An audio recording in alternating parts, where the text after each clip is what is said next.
if people in this room have given that kind of service, and when the owner's role comes out and none or very few are identified, I think it means we have to do some homework to show greater respect and appreciation for the work that you have put in for this country. Some of the issues you're raising here will eventually require fundamental support from Parliament. Parliament allocates resources based on what the executive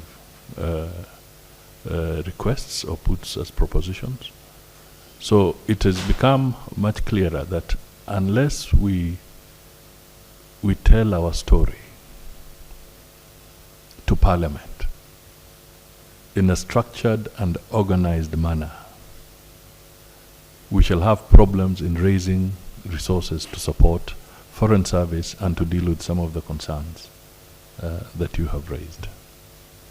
This morning, I made a commitment that we are working on a sessional paper which we want to share and have debated in Parliament, so that policy issues and issues that have been hanging, because there's no clear framework to resolve this. I'm sure the technocrats listening to me, you'll now understand why I have been a thorn in the flesh, pounding regularly, saying that for us to help in turning out the issues, we must engage and have a sessional paper debated by Parliament, approved by Parliament, where we can put a case for the resources that we shall need going into the future.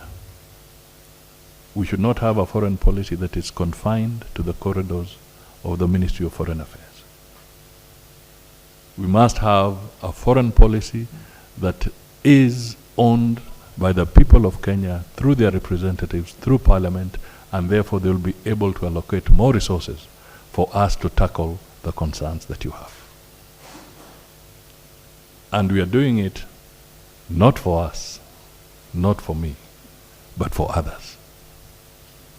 So it is absolutely essential that we pick up from here and we be able to do that. So I will do just one thing, to assure you that I'll work very, very closely with you, and we will then report good progress amongst ourselves and going forward. I will also be calling on you from time to time on these issues. I was trying to imagine, as you are talking, today in this room, there is a concentration of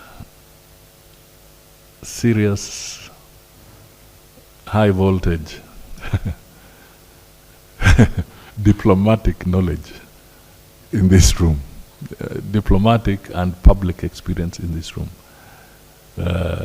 If you are to count in terms of the years put, maybe you'll be running into thousands of years of service collectively, of public service and of diplomacy.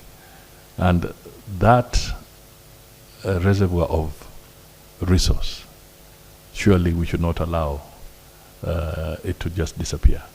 It must be there so that others can stand on your shoulders to be able to move forward and make Kenya's role and image and purpose much better for our own citizens and for the continent of Africa.